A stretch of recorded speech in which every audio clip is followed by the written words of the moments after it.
It was the kind of neighborhood where nothing extraordinary ever happened, tucked away from the bustling city. This quiet little community felt like a sanctuary. The mornings began with the cheerful chirping of birds and the faint rustle of leaves swaying in the gentle breeze. Children's laughter filled the air, in the afternoons and evenings were spent under the warm glow of porch lights, with neighbors exchanging pleasantries over freshly brewed coffee.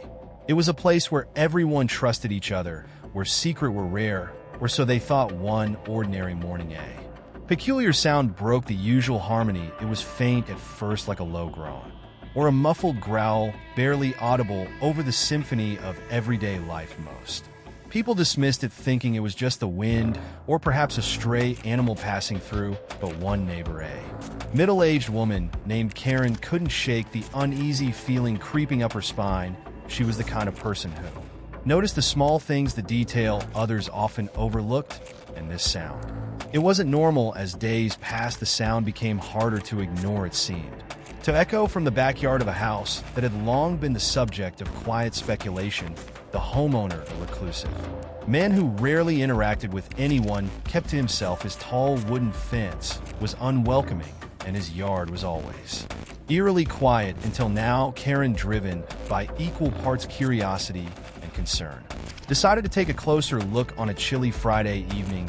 Just as the sun dipped below the horizon, she ventured out with her flashlight in hand. The air was heavy, as though the world itself was holding its breath. The closer she got to the fence, the louder the sound became. It wasn't just a growl, it was a deep, guttural noise filled with pain and desperation. Karen's heart raced as she approached a small gap in the wooden slats. What she saw made her breath catch in her throat. There in the shadow of the backyard was a bear. Its massive body was bound by heavy chains restricting its movement to a small, filthy patch of ground. Its fur was matted, its ribs visible beneath its coarse coat. The animal's eyes, filled with a mix of fear and exhaustion, met Karen's gaze. Through the gap, she stumbled back, her mind struggling to process what she had just seen. A bear chained here in this peaceful neighborhood. Questions flooded her mind. How did the bear get there? Who would do such a thing? And most importantly, how long had it been suffering in silence?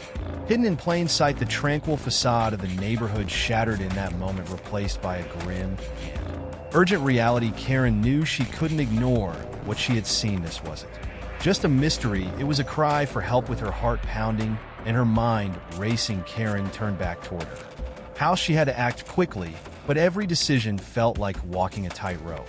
Should she call the authorities? What if the bear was dangerous? What if her involvement put her at risk? But as she glanced back at the shadowy figure behind the fence, she knew one thing for certain: doing nothing wasn't an option.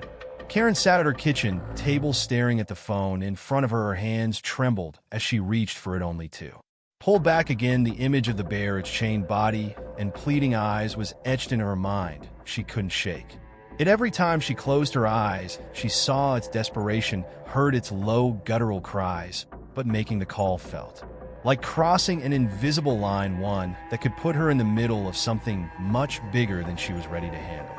The first thought that plagued her was fear. What if the man who owned the house found out it was her? He wasn't the type to mingle with neighbors or join the annual block parties. In fact, his presence was so elusive that most people barely noticed him at all. But now, knowing what lay behind those tall fences, his silence seemed more menacing. What kind of person keeps a bear in their backyard? And what might he do if he found out someone had reported him? The idea sent a shiver down her spine. Karen looked out the window toward the house in question. The wooden fence stood like a fortress, hiding the grim secret within. Her heart pounded as her imagination ran wild with worst-case scenarios, retaliation, threats, even violence. She considered them all. She wasn't just afraid for herself, but also for her family. What if her actions put them in harm's way? Was she willing to take that risk? But as fear gripped her, another voice in her mind began to speak. It was quieter at first, but it grew louder with every passing moment. The voice of compassion. That bear didn't choose to be there. It didn't have the luxury of deciding whether or not to speak up for itself. It was suffering in silence, trapped and forgotten. How could she ignore that? How could she let her fear outweigh the moral obligation to help a living creature in such dire need? Karen wrestled with the idea of walking away, convincing herself it wasn't her problem, that someone else would eventually notice and take action, but deep down she knew the truth. No one else had noticed. Days had already turned into weeks, and the bear was still there, hidden from sight, but not from suffering. If she didn't act, who would, and how long would the bear have to endure its misery? Before someone stepped in, the clock on the wall ticked loudly, each second stretching into an eternity as Karen's mind raced. The thought of doing nothing felt unbearable, but the fear of the unknown paralyzed her. She was torn between two powerful emotions, fear and compassion. In that moment, she realized she was standing at a crossroads, and whatever decision she made would define not only the bear's fate, but her own. Finally, Finn, with trembling hands, Karen reached for the phone. Once more, her voice wavered as she began to dial. Karen's fingers hovered over the keypad, her breathing shallow, as she finally completed the call to animal control. Her voice was quiet, almost a whisper, as she explained the situation she described. The bear in the backyard, the chains, the conditions. The person on the other end of the line sounded calm, but Karen could tell from their tone that this wasn't something they dealt with every day. They assured her they would send someone, but also mentioned protocol required notifying the authorities since a wild animal was involved. That statement alone sent a fresh wave of anxiety coursing through her. Hanging up the phone, Karen's hands felt clammy. The seconds ticked by in excruciating silence as she waited, unsure of what would happen next. Would animal control arrive, quietly taking care of the bear without too much attention, or would the presence of the police stir up something far bigger than she hadn't anticipated? She glanced nervously out her window, watching the neighbor's house, her stomach churning with dread. Within half an hour, the faint sound of sirens broke through the stillness of the evening. Karen's heart sank. She peeked out the window to see two animal control vehicles pulling up, followed closely by a police car. Officers stepped out, scanning the neighborhood as if searching for someone to explain the situation. Karen ducked back from the window, her heart pounding. She hadn't planned on becoming part of a spectacle. The commotion didn't go unnoticed. Doors creaked open along the street as curious neighbors stepped out, their expressions ranging from confusion to concern. A small group began to gather, whispering to one another, their eyes darting toward the house with the towering wooden fence.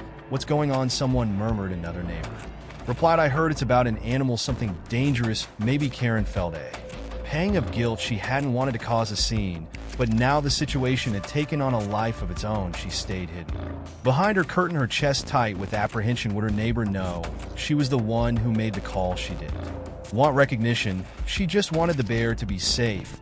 But the reality of what was unfolding outside was far more overwhelming than she had anticipated. Meanwhile, the police and animal control agents approached the house. One officer knocked on the front door, while another walked along the perimeter of the fence, trying to get a sense of what they were dealing with. When the homeowner finally opened the door, the interaction was brief. The officers asked to investigate the backyard, and though the man looked visibly agitated, he eventually relented. From Karen's window, she could see the tension growing. The officers stepped into the yard, their movements deliberate and cautious. Within moments, the grim reality came into full view. The bear, chained and immobile, its eyes reflecting years of suffering. The officers' expressions darkened as they exchanged words with the animal control agents. Karen couldn't hear them, but she could feel the shift in the atmosphere. As the bear's condition became apparent, word began to spread quickly through the small crowd of neighbors. Speculation turned into outrage. "How could someone do this?" one woman exclaimed. "That poor animal," another added. The murmur of voices grew louder as more people joined, their curiosity turning into anger. The tension in the air was palpable. Karen felt the weight of her decision pressing down on her. She had taken the first step, but the situation was far from over. What had started as a simple call for help was rapidly snowballing into something far bigger than she could have imagined. And as the officers began speaking into their radios, signaling for additional support, Karen realized this was only the beginning. The officers were still in the backyard when more vehicles arrived, 2 unmarked police cars and an additional van marked with the logo of a wildlife rescue organization. The sight of these reinforcements sent a ripple through the gathering crowd. Whispers turned into gasps and Karen felt her stomach drop. This wasn't just about the bear, something much larger was unfolding in the backyard. The officers took photos and spoke in hushed tones. One of them examined the bear's chains while another inspected the surrounding area. It didn't take long for them to notice the signs of neglect. The bear's patch of ground was littered with scraps of rotten food and piles of waste. A rusted metal bowl sat nearby, filled with murky water. It was clear that this animal hadn't received proper care. For a long time, the homeowner stood to the side visibly irritated as officers continued their investigation.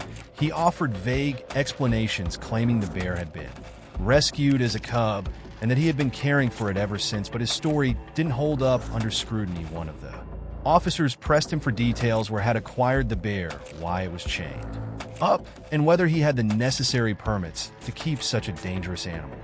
The man stumbled over his words, his frustration giving way to defensiveness. Meanwhile, in the far corner of the yard, one officer noticed something unusual. Tucked behind a makeshift shed was a small stack of wooden crates, each one marked with strange symbols and numbers. Upon closer inspection, the officer realized these weren't ordinary crates. They were shipping containers, the kind used to transport animals. He called for backup, and soon a team of investigators began to comb through the property. Inside the shed, the discoveries became even more disturbing. There were tools and supplies that hinted at a larger operation: tranquilizer darts, syringes, and chains of various sizes. There were also ledgers filled with handwritten entries detailing transactions that spanned months, if not years. Each entry listed animals by species, weight, and price. The names of buyers and sellers were coded, but the pattern was unmistakable. This was evidence of an underground exotic animal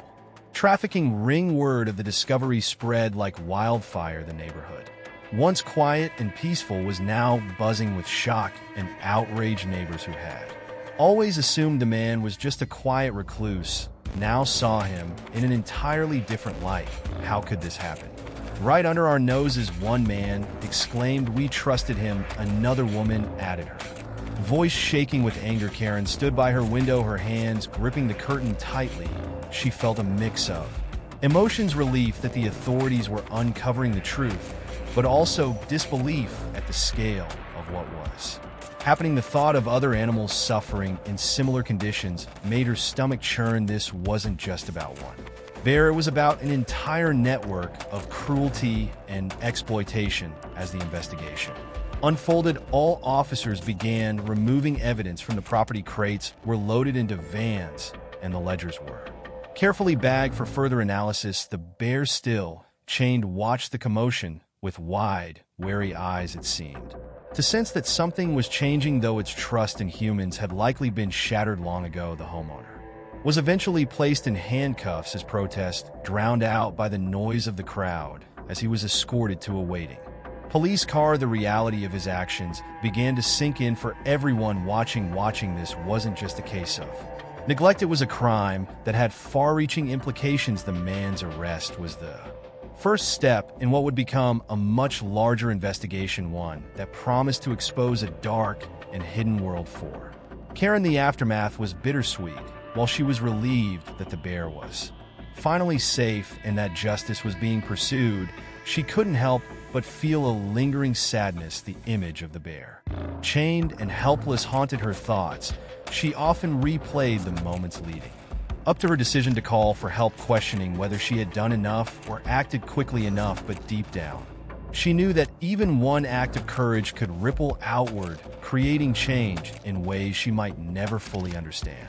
The neighborhood itself began to transform, not just physically, but emotionally. The tall fence that had hidden so much was dismantled, leaving the property exposed to the world. The once reclusive homeowner's house stood empty, a stark reminder of the horrors that had been uncovered. But alongside the sadness and anger, there was a growing sense of hope. Neighbors who had once been distant or indifferent began to come together, united by a shared desire to make their community a better place. As weeks turned into months, the bear story remained a touchstone for many in the neighborhood. Updates from the wildlife sanctuary where it had been taken became a source of comfort and inspiration. Photos of the bear, now healthier and living in a spacious Natural habitat were shared widely on social media. Each image was a reminder of what had been accomplished and of the work that still needed to be done. In the end, the bear's rescue was more than just a single act of compassion.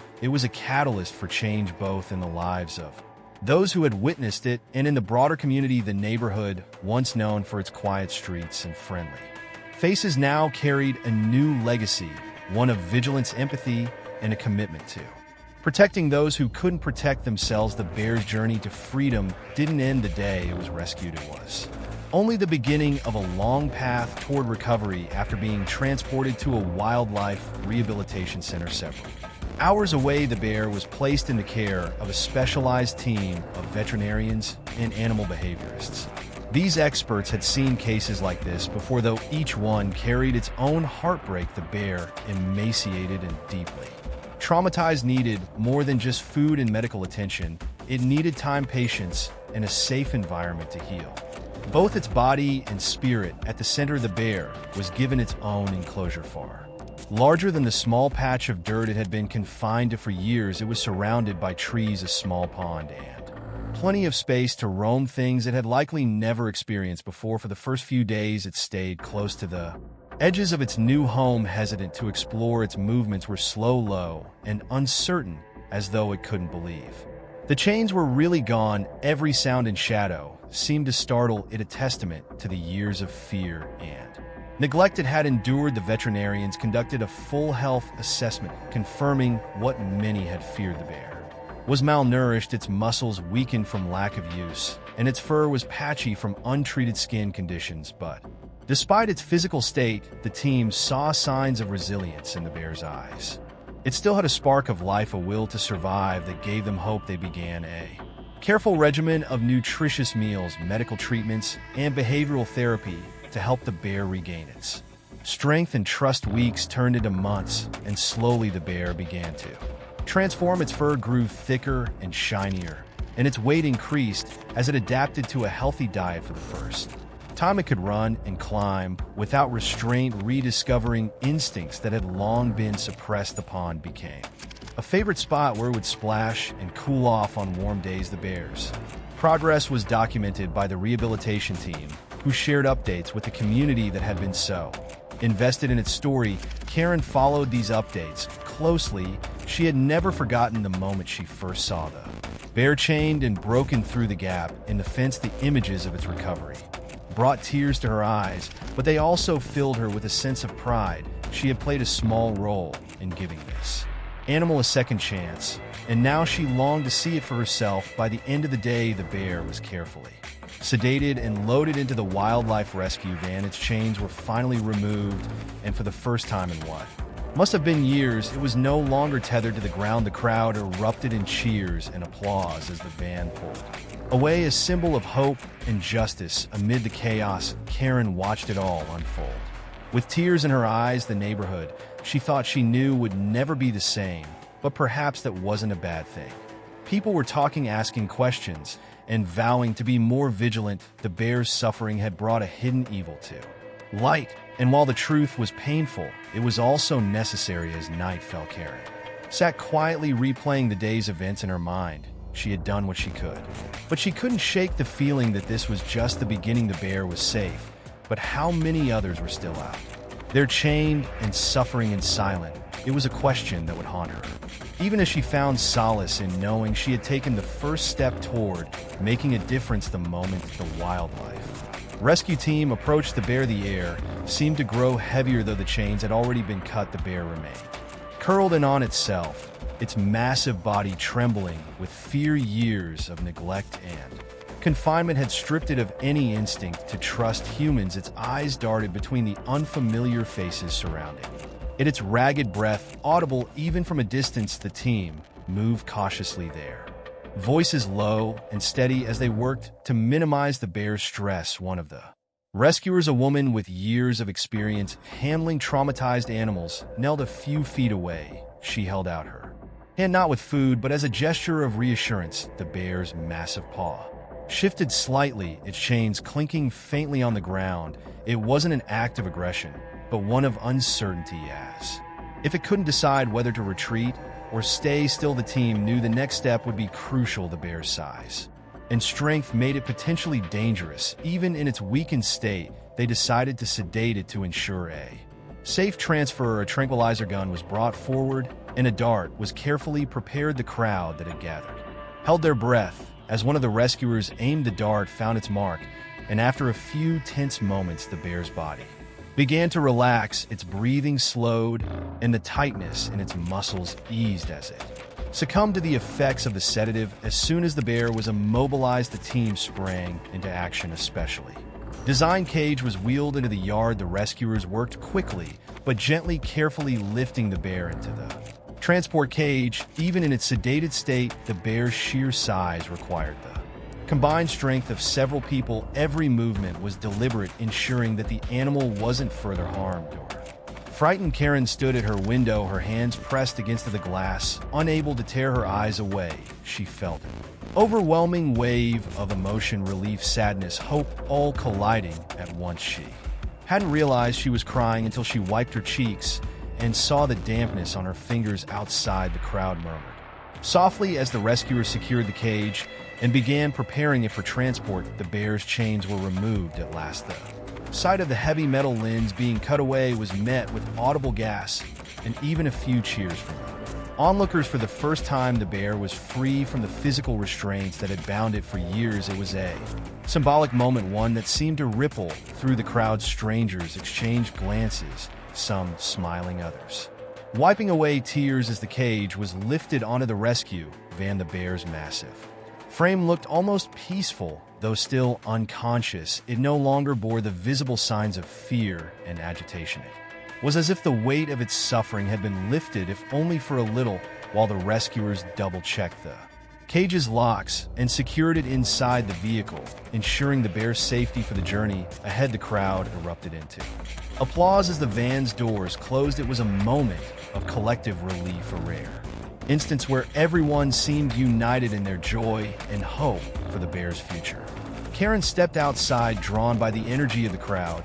She stood near the edge, watching as the van slowly pulled away. A soft cheer followed its departure, the sound growing fainter as the vehicle disappeared down the street. One sunny afternoon, Karen drove to the sanctuary, her heart pounding with anticipation. As she approached the visitor area, a staff member greeted her warmly and led her to a viewing platform overlooking the bear's enclosure. Karen's breath caught as she saw the bear, now a picture of health, lounging in the shade of a tree. Its coat gleamed in the sunlight, and its posture was relaxed, so different from the frightened chained creature she had once seen. The staff member explained how far the bear had come, recounting stories of its progress and moments of joy it had experienced since arriving at the sanctuary. Karen listened intently, her eyes never leaving the bear. It was hard to believe this was the same animal she watched as it stood stretched and wandered over to the pond, dipping its massive paw into the water before stepping in fully. The sight was so simple yet so profound. Karen felt a lump in her throat, a mix of overwhelming relief and gratitude. For a moment, the bear paused and looked toward the platform, its gaze meeting Karen's. She couldn't be sure if it recognized her, but in that moment it didn't matter. What mattered was that the bear was free, truly free for the first time in its life. Karen smiled, feeling a sense of peace she hadn't felt in months. This was why she had made that call. This was the reward for her courage. As Karen left the sanctuary, she carried the memory of the bear with her, not as a burden, but as a reminder of what compassion could achieve. The bear's journey wasn't just about survival, it was about resilience, hope, and the power of one small act to create ripples of change. For Karen, it was a lesson she would carry with her forever. Karen's life had changed in ways she never anticipated. What began as a quiet decision to help an animal in distress had snowballed into a story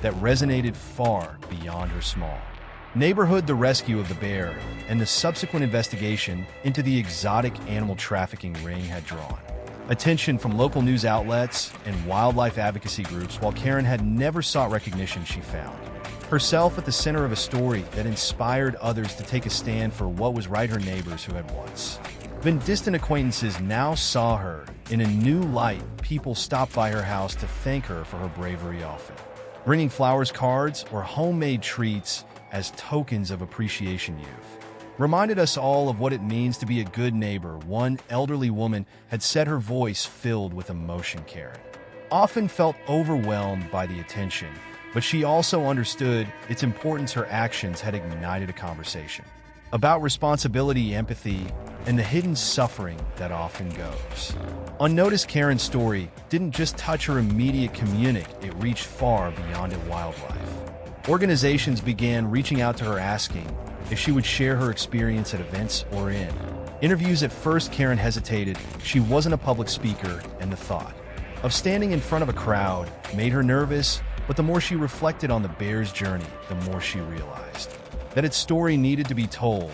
It wasn't just about one animal, it was about the countless others that remained unseen, suffering in silence. At a local wildlife advocacy event, Karen stood behind a podium, her hands gripping the edges. Nervously, she glanced at the audience, a mixture of familiar faces from her neighborhood and strangers who had come to hear her speak. Taking a deep breath, she began to tell the story not of herself, but of the bear. She spoke of its suffering, its rescue, and its remarkable recovery.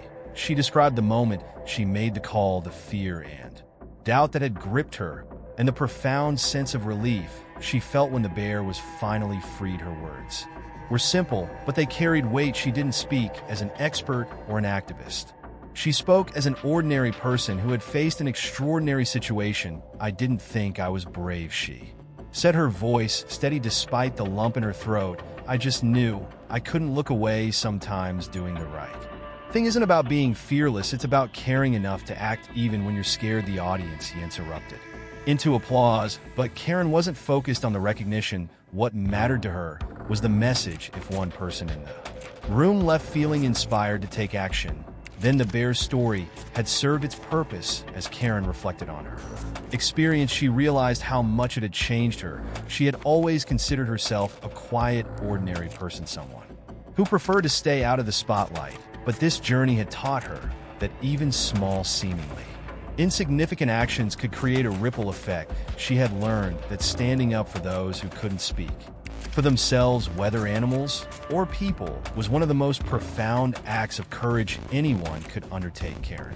often thought about the bear. Now thriving in its sanctuary, she would receive updates from the staff, complete with photos of the bear lounging in the grass or playing in its pond. Those images brought her immense joy, reminding her that compassion could truly transform lives, but that also reminded her of the responsibility we all share to be vigilant, to be kind, and to take action when we see suffering. Her reflections became a driving force in her life. She started volunteering with local wildlife organizations, using her experience to advocate for better protections for animals. She encouraged her neighbors to stay alert and report any signs of abuse or neglect, emphasizing that every voice mattered. And though she never saw herself as a hero, Karen's story became a beacon of hope, a reminder that even one person in a small, quiet neighborhood could make a difference. As Karen walked through her neighborhood one evening, the streets bathed in the soft glow of street lights, she felt a deep sense of peace. The memory of that fateful day still lingered, but now it was accompanied by something else, the knowledge that she had done the right thing, and in doing so, she had helped not only the bear, but her community and herself. The story of the bear's rescue didn't just end with its freedom. It began a conversation that resonated far and wide. It was a powerful reminder that cruelty and suffering can hide in the most unexpected places, and that change often starts with one person taking a stand. Karen's decision to act when faced with a moral dilemma was a testament to the impact a single individual can have. Her courage sparked a chain reaction that saved not only one bear, but also brought attention to an illegal network that endangered countless others. But the bee story is not unique. Around the world, countless animals endure lives of neglect, abuse, and captivity, often hidden from view. These animals rely on people, ordinary people like Karen, to be their voice. Reporting animal abuse or neglect might seem daunting, but it's one of the most effective ways to bring about change. Whether it's a neighbor's backyard, a neglected pet, or suspicious activity involving wildlife, taking that first Step can mean the difference between a life of suffering and a second chance. The lesson here is simple: don't turn away if something feels wrong. Trust your instincts. Call local animal control, law enforcement, or wildlife protection agencies. You don't have to be an expert or a hero, just someone willing to care enough to make the call. Your action could uncover a hidden injustice and set a ripple effect of rescue and recovery into motion. Supporting wildlife protection goes beyond reporting abuse. Consider donating to reputable organizations that rescue and rehabilitate animals. Volunteer your time or spread awareness in your community. Education is a powerful tool. By sharing stories like the bears, you inspire others to stay vigilant and compassionate. Small steps: signing a petition, attending an educational event, or advocating for stronger laws can collectively make a big difference. This story is not just about the bear, it's about all of us. It's a reminder that the power to create change is in our hands. Karen wasn't a wildlife expert or a trained rescuer. She was simply someone who chose to act when faced with injustice. Her actions are proof that compassion, even in the smallest acts, can lead to extraordinary outcomes. There's hope in knowing that one person's choice can inspire a community and beyond. The bear's transformation from a chained, suffering creature to a thriving, healthy animal shows the resilience of life and the importance of giving it a chance to heal. Each time we choose to act with kindness and empathy, we contribute to a world where cruelty is replaced with care. Let this story be a call to action. Be vigilant, be compassionate, be the voice for those who cannot speak for themselves, because sometimes it only takes one person to change everything.